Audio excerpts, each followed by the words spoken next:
அது ஒரு சின்ன கிராமம். அந்த கிராமத்துல ஒரு கணவனும் மனைவியும் தங்களுக்கு இருக்கிற ஒரு கழுதையை எடுத்துட்டு பிரயாணம் பண்ணலாம்னு சொல்லிட்டு கிளம்புனாங்களாம்.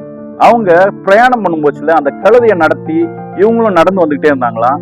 அப்போ அவங்கள பாக்குற நிறைய கூட்டமான ஜனங்க என்ன சொன்னாங்களாம், இந்த கழுதை மேல ஏறி உட்கார்ந்து இவங்க பிரயாணம் பண்ணலாம்ல, முட்டாள் ஜனங்க அப்படின்னு சொல்லிட்டு அவங்க 2 பேரை அந்த ஜனங்க சொன்னாங்களாம்.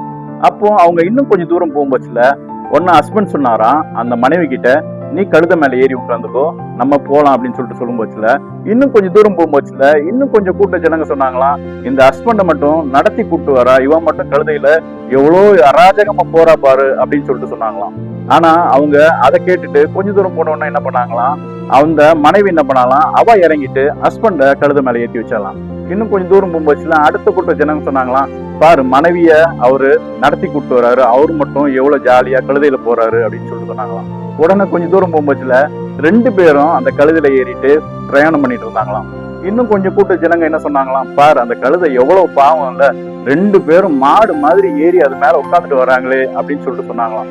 ஆமா ஃப்ரெண்ட்ஸ், நம்மளையும் இதே மாதிரிதான் ஒரு கூட்ட ஜனங்க நம்ம எதை செஞ்சாலும் அதுல ஒரு தப்பு கண்டுபிடிச்சு அதுல குறை சொல்றவங்க இருந்துகிட்டே தான் இருப்பாங்க.